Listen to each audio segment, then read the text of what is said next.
Gold trusted gold buyers మీరు తాకట్టు పెట్టిన బంగారాన్ని విడిపించి ఈ రోజు ఉన్న మార్కెట్ ధరకు కొనబడును.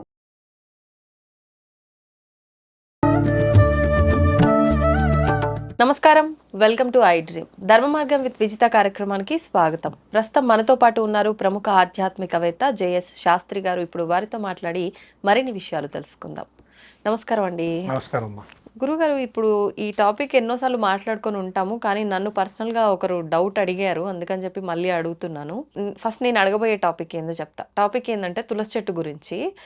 తులసి చెట్టు గురించి మనం రకరకాలుగా మాట్లాడుకున్నాం. ఏ తులసిని పూజించాలి, ఏంటి, ఎవరు పూజించవచ్చు, మగవారు పూజించవచ్చా లేదా ఆడవారు పూజించాలా, సాయంకాలంలో పూజించవచ్చా, ఇలా రకరకాలుగా మాట్లాడుకున్నాము. కానీ ఇప్పుడు డౌట్ ఏంటంటే కొన్ని కొన్ని పూజలు, కొన్ని కొన్ని క్రతువులు వంతెన ఉంటేనే చెయ్యాలి అని చెప్పి అంటూ ఉంటాం. అలా తులసమ్మని కూడా ఇంట్లో మనం పెట్టుకొని పూజ చెయ్యాలి అని అంటే అది కూడా వంతెన ఉండాలా? అది డౌట్ అన్నమాట. నిజంగా అలా వంతెన చూసుకోవాలంటారా, అలా తులసి చెట్టుని ఇంట్లో పెట్టి పూజించాలి అని అంటే? శ్రీ గురుభ్యో నమః. శ్రీ మహాగణాధిపతే నమః. శ్రీ మహాసరస్వత్యై నమః. హరి ఓం. శ్రీమాత్రే నమః. తులసి మన నిత్య దేవతల్లో అమ్మవారు స్వరూపం.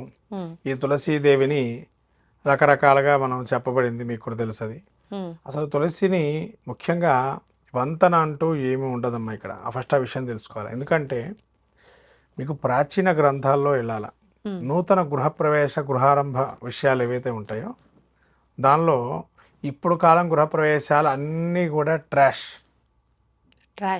అంటే గృహప్రవేశాలు చేసే విధి విధానాలన్నీ మారిపోయినాయి. ఇప్పుడు చేసే విధానం ఒకప్పుడు విధానంకి చాలా వరకు తేడాలు ఉన్నాయి. మన సంస్కృతిలో అసలు వాస్తు ఏదైతే గృహప్రవేశం చేయాలి అని అంటే మొదలుగా ఇంట్లో ఏం చేయాలంటే వాస్తు శాంతి చేసుకోవాలి. ఈ వాస్తు శాంతి చేసిన తర్వాతనే గృహప్రవేశం చేయాలి. అంతేకాని ఇప్పుడు కాలంలో ఏమైపోయిందనంటే ముహూర్తం పెట్టుకుంటున్నాము, ఫిక్స్ చేస్తున్నాము, ఆ టైంలో గుమ్మడికాయ కొబ్బరికాయ కొట్టి లోపలికి వెళ్ళిపోతున్నాం. దానికి ముందర చేసే క్రతువుని ఏం చేస్తున్నాం, తర్వాత చేస్తున్నారు. అంటే ఈ వాస్తు పూజ ఏదైతే ఉంటుందో ఆ వాస్తుకు సంబంధించిన శాంతి ప్రక్రియ వేరే ఉంది.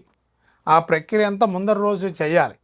ముందర రోజు చేసి ఇంట్లో అన్నశాంతి చేయాలి. అదేంటంటే గృహప్రవేశం చేయకుండా అన్నశాంతి చేస్తున్నారు ఏంటి అని మీరు అడగచ్చు. అసలు విషయం ఏంటంటే గృహశాంతి భాగంలో దానిలో మీకు దానిలో గ్రంథాలు కూడా ఉన్నాయి. ముహూర్త చింతామణి, ముహూర్త దర్పణము, తర్వాత విశ్వకర్మ ప్రకాశిక, తర్వాత మీకు ఇంకా గ్రంథాలు చాలా. దానిలో మీరు ఏంటంటే గృహప్రవేశంలో ఒకానొక మనం ఏమి తీసుకెళ్ళాలి ఇంట్లోకి అంటే తులసి కోటను కూడా చేతిలో పట్టుకొని తీసుకెళ్ళాలి. ఓకే, అది క్రమం. ఖచ్చితంగా పంచమహాలక్ష్మి స్వరూపాల్లో తులసమ్మ ఒకటి. అంటే మన ఇంట్లో గృహప్రవేశం చేసేటప్పుడు ఏకకాలంలో పంచమహాలక్ష్మి లోపలికి వెళ్ళాలి. 5 మహాలక్ష్మి స్వరూపాలు ఉంటాయి. ఈ పంచమహాలక్ష్మి స్వరూపాలు తెలియకుండా ఫస్ట్ అందరు ఏం చేస్తున్నారంటే గృహప్రవేశం కాగానే గుమ్మడికాయ కొబ్బరికాయ నిమ్మకాయ కొట్టేసి నవధాన్యాలు వేసేసి ఇలంతా తిరిగేసేసి కూర్చుంటున్నాము, ప్రవేశం చేస్తున్నాం. ఇప్పుడు మీరు పంచలక్ష్మి స్వరూపాలు అన్నారు. మామూలుగా లక్ష్మీదేవి అనగానే అష్టలక్ష్ములు అంటాము. మరి పంచలక్ష్మి స్వరూపం ఉందమ్మా. అది ఎవరికి తెలీదు. చాలా ప్రాచీనంగా ఉన్నట్టు వరకే తెలుస్తుంది. ఇది అంటే ప్రాచీనం అంటే వేదం చదువుకున్న వాళ్ళ ఇంట్లలో కావచ్చు, వేద బ్రాహ్మణులలో కానీ, తర్వాత అత్యంత ప్రాముఖ్యంగా శాస్త్రాన్ని పరిగణించి పూర్వీకుల కాలంలో ఊర్లలో, సిటీలో మాత్రం ఇటువంటి ప్రక్రియ ఎక్కడ చేయట్లే. ఇప్పుడు చాలా అరుదు, తక్కువ, 1-2% చేస్తున్నారు. ఇట్లా గృహప్రవేశం అంటే ఏంటంటే ముందర శాంతి అయిపోతుంది మొత్తం. ఈ ఎవరైతే కర్త ఉంటాడో గృహప్రవేశ కర్త భార్య సహితంగా వచ్చి ఇండిపెండెంట్ ఇల్లు ఉంటే ప్రదక్షిణాలు చేయాలి. 3 ప్రదక్షిణాలు చేసి మొత్తం ఇంటి చుట్టూరా 3 ప్రదక్షిణాలు చేసి గుమ్మడికాయలు పట్టుకొని గోవు ముందర మంగళ వాయిద్యాలు, తర్వాత గోవు తర్వాత కర్త తర్వాత మిగతా పరివారం ఎంత ప్రదక్షిణాలు చేసిన తర్వాత అష్టబలి ఉంటుంది. అష్టబలి చేసిన తర్వాత అప్పుడు గృహప్రవేశం లోపలికి వెళ్ళి ఈ యొక్క గుమ్మడికాయ నిమ్మకాయని కొట్టేసి బయటనే గణపతి పూజ చేయాలి.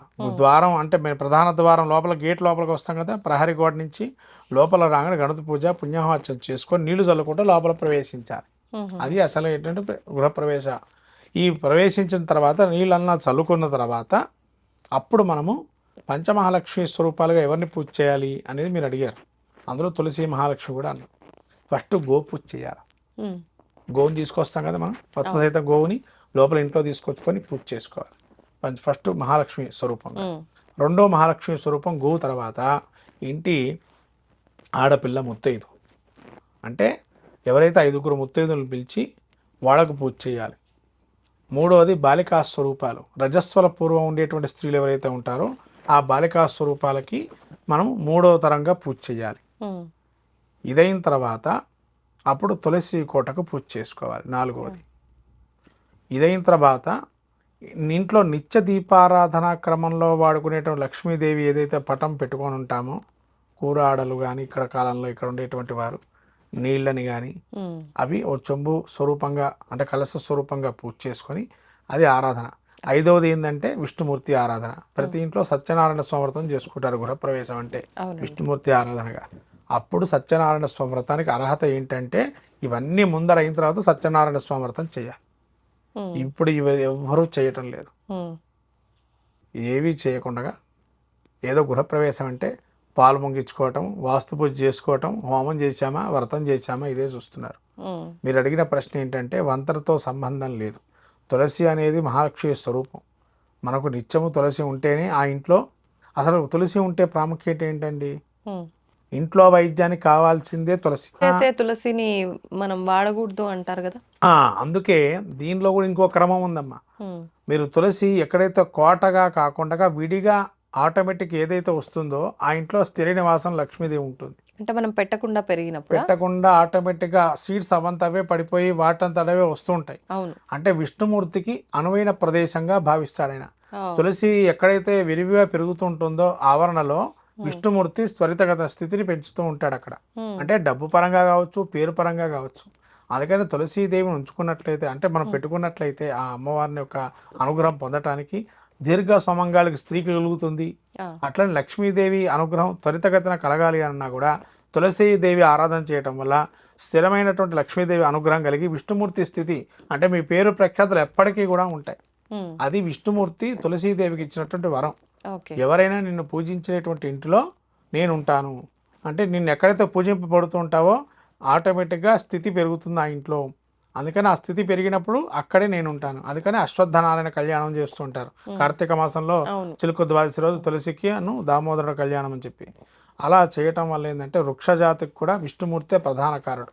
వృక్షాల్లో విష్ణుమూర్తి ఉంటాడంటాడు. అందుకని చెట్లు పెట్టుకోవటం వల్ల విష్ణుమూర్తి స్థిర నివాసమై ఉంటాడని అడగడం. ఎప్పటికీ ఇంట్లో వృక్షాలు కానీ చెట్లు కానీ పెంచుకుంటూ ఉండాలి. మనం ఇవాళ కాలంలో చెట్లు కొట్టేసేస్తున్నాం ఎక్కడదక్కడ. అవును. కాబట్టి చెట్లు పెంచుకోవడంలో ప్రధాన అంశం ఏంటంటే విష్ణుమూర్తి అనుగ్రహం కలుగుతుంది. ఓకే. వృక్షశాస్త్రం అదే చెప్తుంది, జలశాస్త్రం అదే చెబుతుంది. మీకు కూర్మ పురాణం ఇదే చెబుతుంది. ఉమ్, కూర్మ పురాణంలో కూడా వృక్షజాతుల గురించి చెప్పబడింది, విష్ణుమూర్తి ఏ విధంగా ఉంటాడని. తర్వాత స్కాంద పురాణం తెలపబడింది. అంటే చెట్లకి అంత ప్రాముఖ్యత ఉంది. అందుకని తులసి కోట ఏదో మనం వంతన లేదనో ఇంకోటదనో కాదు. తులసి కోటకి ఏ ఇంట్లో అయితే పూజింపబడుతుందో ఆ ఇంట్లో దీర్ఘ సుమంగళ్యాలు ఉంటాయి ఆ ఇంటి ఇళ్ళకి. ఓకే. అంతేగాని వంతంతో సంబంధం లేదు. తులసి కూడా పంచమహాలక్ష్మి స్వరూపాలు ఒకటి. ఇంట్లో ఉండే మహాలక్ష్మి స్వరూపాలు ఇవి. ఈ రూపాలు ఉన్నంతకాలం ఆ ఇంట్లో సిరి సంపదల భోగభాగ్యాలు తొలుతూగుతూ ఉంటారు. తులసీదేవి ఖచ్చితంగా పెట్టుకోవాలి ఇంట్లో. ఓకే, ధన్యవాదాలండి. దీన్ని తవ్వండి, తవ్వుతూనే శివలింగం. సరే దాన్ని అట్లా కప్పేసేయండి, చూపించదండి. Krishna is there. మూర్తి పూజ కాదు, సాక్షాత్ బ్రజేంద్ర నందన భగవాన్ ఉన్నారు మూర్తిలో. ఏమీ ఆశించకుండా ఆరాధించే వాళ్ళు కూడా ఉన్నారా ప్రభుజీ? నిజమైన భక్తి అంటే మనకు తెలియదు కాబట్టి